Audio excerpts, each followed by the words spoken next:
Hello, I'm Michael Kopinski, the Director of Research at Noble Capital Markets. In this corporate interview, we're taking a look at an exploration gold play called Newrange Gold Corp. It's a Vancouver-based company that trades under the stock symbols NRGOF and NRG.ca.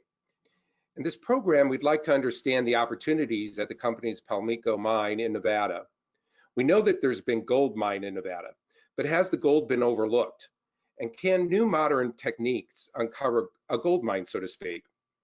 We're fortunate at Noble to have an expert, mining analyst Mark Reichman, a best on the street all-star analyst as surveyed by the Wall Street Journal and by Forbes magazine. He will interview Bob Archer, the CEO of Newrange Gold. And before I turn it over to Mark, I encourage you to stick around for closing comments when Mark and I would discuss the key takeaways from this interview. Enjoy the program. Thank you, Mike. Hi, Bob. Welcome to Noble's C-Suite Series. Thanks, Mark. It's great to join this morning. I wanted to first start off by having you talk a little bit about your background and why you joined Newrange Gold. Well, yeah, that's a little bit of a story in the sense that I've been a Newrange shareholder actually for probably about 6 years or something like that, going back to the days that they were working in Colombia. And they transitioned into the US in 2016. And so through that period, I did get to know management a little bit. And then I ran into them in early 2018, shortly after I had stepped down as a CEO from Great Panther Mining. And Great Panther was a company that I had co-founded back in 2004. And led that from basically a concept through to producing company with operating mines in Mexico and now Brazil as well. So as I say, I stepped down as CEO from that in August of 2017, and then early 2018 was when Bob Carrington, the co-founder of Newrange, asked me if I'd consider joining the board, which I did in March of 2018. And then by the end of that year, Bob asked me if I'd consider taking on the CEO role and looking after the capital markets side of the business while he focused on the technical side out of Reno. So I've been CEO of Newrange since January of 2019. You mentioned Bob Carrington. What about the other members of your team, and how does their experience enhance the company's probability of success?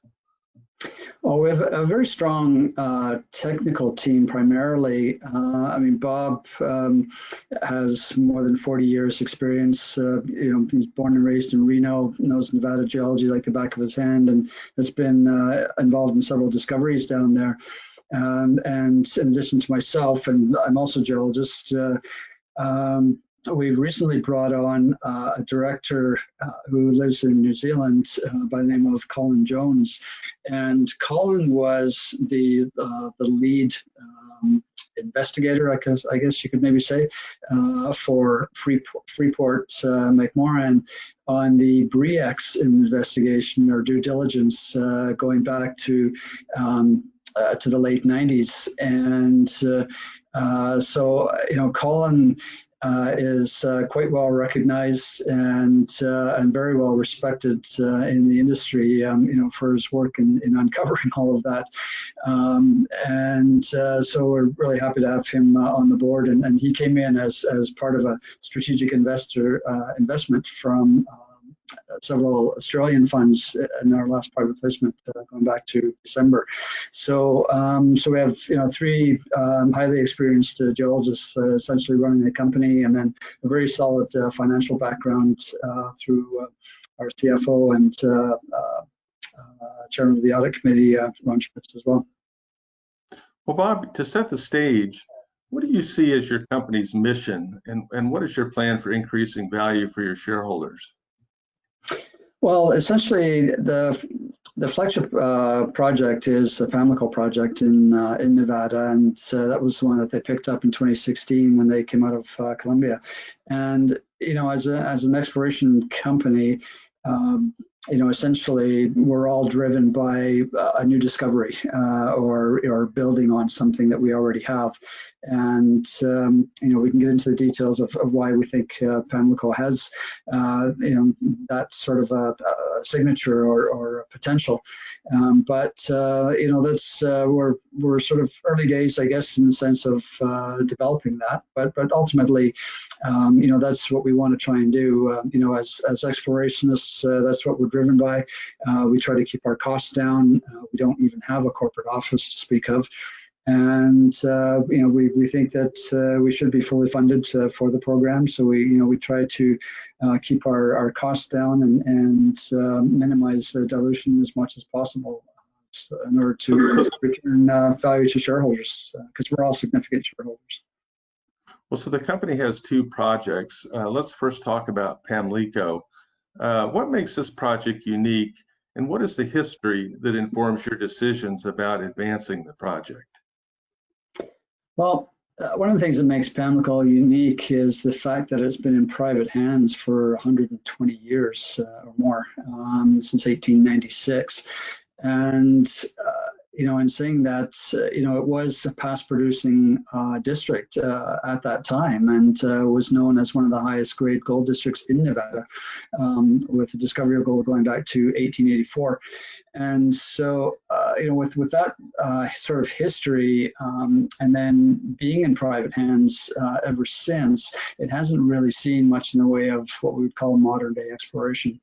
And that's what gives us a real opportunity to build on the past production, try to get a better understanding of why the gold is there in the first place, and that's one of the things that really appealed to me, as a geologist going down there the first time, was with all this high grade gold that had been mined in the past, and we can still find some of it on the dumps, and we've intercepted a lot of it in our drilling as well. But there really hasn't been until now a decent understanding of why it's there and where it's coming from, because it doesn't fall from the sky. It's got to has to come from somewhere below, and it's really just been in the recent months that we're starting to put that all together. So Pamlico has all the ingredients of a very significant deposit. It's got the size, it's got intensity of mineralization, and good host rocks and all those things going for it. So we just need to put it all together and really figure out the controls, and that's where we're at with it now. So what exploration activities were undertaken prior to planning your drilling program, and how did the results, notably from the IP survey, influence your thoughts about the project? Well, going into the project, of course, we conducted all the sort of standard, background type work that any exploration company would do, such as airborne geophysics, ground mapping and sampling and so on. One of the advantages that we have at Pamlico is the extensive underground workings, dating back to the days of production, the late 1800s, early 1900s. However, there are no records of either the production or of those workings. So we didn't really have a lot to work with in the sense of knowing where they were, or data, I guess you could say. So what we've been doing over the last 18 months or so is accessing those underground workings, which are pretty accessible. It's a very dry area, and the underground is still intact. The wood hasn't rotted or anything like that. And so we've been able to get underground and sample the mineralized zones. We've surveyed more than 300 openings into the hills, and we've estimated that the workings themselves, might be about 8 kilometers or so, in extent. And so in getting in there and being able to sample, the veins and the structures in the various zones, we've gotten a much better understanding of the distribution of mineralization. We've sampled some very high grades, which we've disclosed, and now and we've also surveyed those using a handheld LiDAR scanner that you can just walk through the workings with, and that generates a three-dimensional model of the underground workings. So we know exactly where they all are, so that we won't drill into them when we get into that stage, which we're essentially at now. And then hopefully at some point down the road, we'll be able to take our underground sampling and build that into a resource as well. So with that, we've also, you mentioned an IP survey, which we ran in December, January, and picked up some, not only a very strong north-south anomaly just to the east of the old workings, but we've been picking up more subtle anomalies that extend out into the area of the old mine workings. And I say subtle in the sense that there's a fairly deep oxidation level at Pamlico going down about 300 meters. And so where the pyrite, which is normally what the IP would be picking up, has been highly oxidized. So you're really only picking up remnant pyrite in the rocks after it's been oxidized. So that's why the anomalies are fairly subtle near surface. But there is a very good correlation with the holes that we've drilled and the mineralization that we've found. So it's been a very significant survey for us in terms of trying to interpret, what's actually happening at depth. Well, Bob, could you tell us a little bit about the drilling program and what investors can expect as a result? Yeah, so the drilling program, which just started, I guess, roughly 2 weeks ago, is going to be focused initially along Pamlico Ridge, which is the area where most of the past mining has been conducted. And, there haven't been a lot of holes drilled along Pamlico Ridge, in large part because of the old workings, I think, but also, the lack of drilling anyways on the project. So, we need to get a better understanding of the distribution of mineralization beyond the old workings, because the old timers were really just focused on the coarse grain visible gold that they could see. And, they weren't aware that there's also a halo of what you might call stockwork, low grade gold that, because of the oxidation, has excellent metallurgy and will be heap leachable. So, we're actually looking for an open pit target here because the mineralization is very close to surface, and in some cases it's what we call dip slope. So it's the zone is dipping, just below the surface down in the same direction as the slope of the hillsides. So it has very good geometry, and we think that if we can go in there and or whoever puts this in production would just be able to selectively mine these high-grade pockets, then it could be a very low-cost operation. But we have to define these pockets first. And so starting in close to the underground workings, and then basically working out from there to determine grade distribution and size and all that sort of thing. So that's essentially where we're at, and then we'll move out from there into testing some of the other targets on the property, like the Pediment Zone and Scarn and a few others, Gold Box Canyon, where there's been some old mining in the past.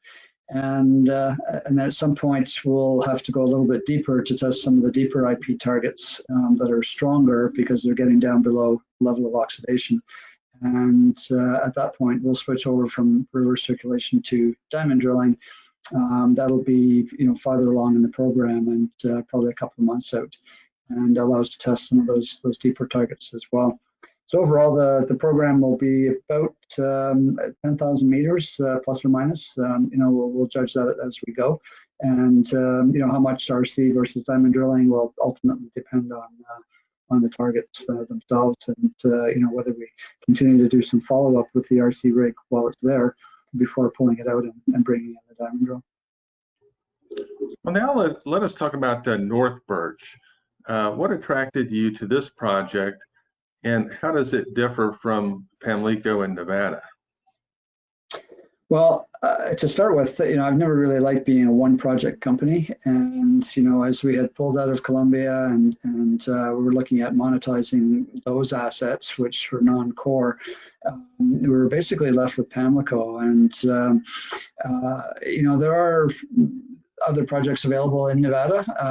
Having said that, I spent the first 15 years of my career working up in Northern Ontario and Quebec, and there was a project there that I've had my eye on for almost 20 years. In fact, I staked it myself back in 2002.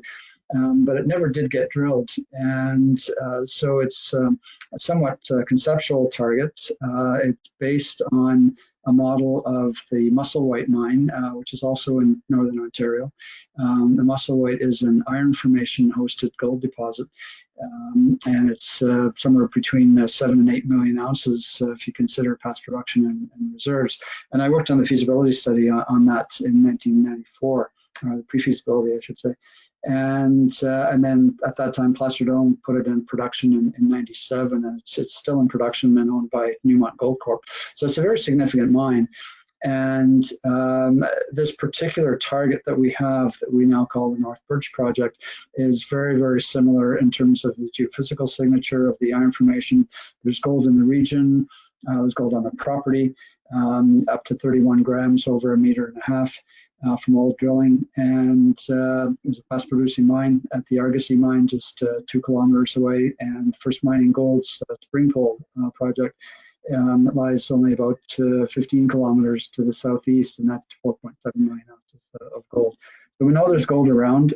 We have an extremely good target, but it is somewhat conceptual still and early days, and we hope to get going on that this summer, but right now we're just waiting for the restrictions that be lifted so that we can travel into site. Part of that is reflected on the First Nations, who have been fairly hard hit by COVID-19, and so they had asked the government not to grant any new permits for working in that area until things settle down and they have a better chance to review the permit applications. So everything is on a temporary hold right now, but we are hopeful that we can get in there towards the end of the summer and get started on our field programs up there. Well, Bob, you mentioned that Newrange recently announced the sale of its non-core assets in Colombia. How will this help in funding your drilling program? Well, it's helped quite a bit, Mark. We initially sold our Yaramolito project to a TSX listed company called Gold Mining, and we received a little bit of cash on that, but more importantly, $1.1 million worth of, $1.2 million, roughly 1.1 million shares of Gold Mining, which at the time the deal was closed in early December, those were worth about $1.07 a share, and now they're trading in the $1.50 range. And so, we're able to sell those shares and from that generate funds. And right at the moment, that's what's funding the drill program. We, through the sale of our Colombian subsidiary and the balance of the projects, that was to a private Australian company, and they're in the process of trying to do an RTO in Australia, and they're anticipating that that process will probably take about 6 months or so. But once that gets completed, then we'll also have shares in that company, and we're due about $750,000 US, so roughly $1 million Canadian in February of 2021. So between that, that payment and being able to sell some of those shares, that should fund exploration going forward at that stage as well. So the monetization of those projects has been key for us in providing funds such that we don't have to keep going back to the market, and diluting shareholders. Well, now to wrap up, what differentiates Newrange Gold from other gold exploration companies in your view, and why is now a good time to invest? Well, I think one of the things that makes Newrange a bit unique is the Pamlico Project, as I mentioned, and the reasons for that. There aren't many projects that you can pick up in a safe jurisdiction like Nevada. Prolific producer, right off the highway. just outside of the town of Hawthorne. So we get excellent infrastructure, and it has all the right ingredients for a fairly significant deposit that was previously unrecognized. So it's a tremendous opportunity to really build this into a significant discovery. So it's still early enough, especially with the drill program just starting out now, that investors should consider taking a look and perhaps getting on board, and because I think we'll have very good success with the drill program. And then, of course, if we have success at North Birch as well, then that also has potential for a very significant discovery with 8 kilometers of strike length along a favorable horizon. So I think there's tremendous upside, and the way the markets have been in the last couple of years, it's brought a lot of juniors to their knees, and so we're starting out from a relatively low level, and but I think we can certainly rebuild Newrange, particularly as we start putting out results. If we start getting some similar high-grade intercepts like we did in 2017, then I think the market will respond quite favorably to all of that. Well, it is a very interesting and intriguing story. It's been my pleasure, Mark. Good to talk to you as always, and we'll keep our fingers crossed for some great results. I'm sure we'll be in touch soon. Thanks so much, Bob. Okay, thank you. Bye-bye. Mark, thanks for bringing this company to us. It's a very interesting interview.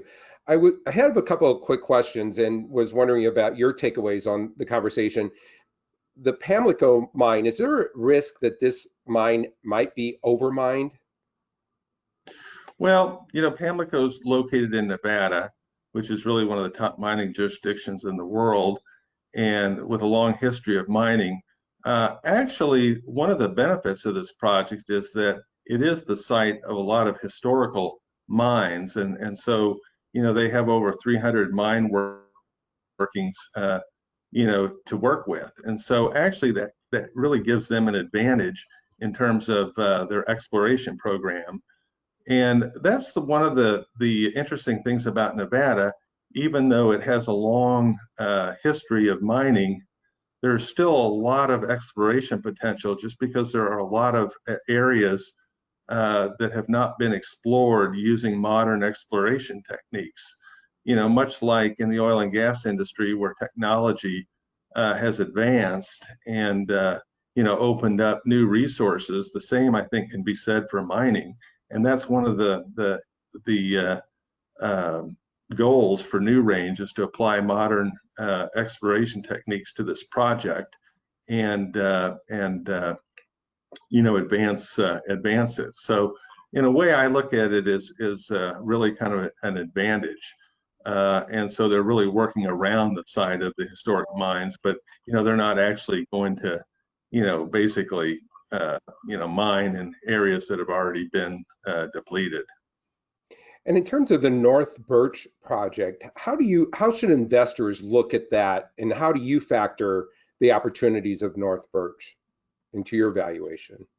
Well, I think one of the reasons North Birch was attractive to Newrange is that Bob has a history, of working in that region in Ontario, and the North Birch project is really in the area of the Red Lake mining district, which is an area that has really attracted a lot of attention among explorers over the last few years.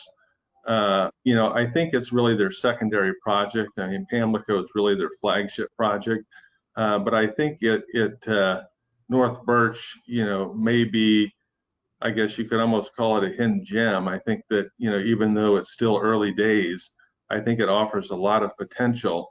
But I think also, it would require a fair amount of exploration, and they'd have to do more drilling, up in that region. And so I think, Pamlico is really front and center for now, and I think they'll probably slowly, work on North Birch. But I do think it offers another avenue for creating value for shareholders. And in terms of liquidity, it sounds like they sold some non-core assets. Are there any concerns about liquidity at this point? Well, not really. Actually, I think Bob had touched on in our interview that the sale of their non-core assets in Colombia will provide some sources for funds for their drilling program. At this point, I think they're pretty well positioned financially, and they've the Newrange story seems to have taken hold, among investors, because I think the company has experienced increased trading liquidity. Gotcha. Well, Mark, thanks for bringing Newrange to us. If you'd like to look for more information on additional mining companies, including Newrange, and for Mark's research, we'd encourage you to take a look at channelchek.com. Channel is spelled traditional way, C-H-A-N-N-E-L, and Chek is spelled C-H-E-K, channelchek.com, for more information on mining and Mark's coverage list. Thank you for joining us today.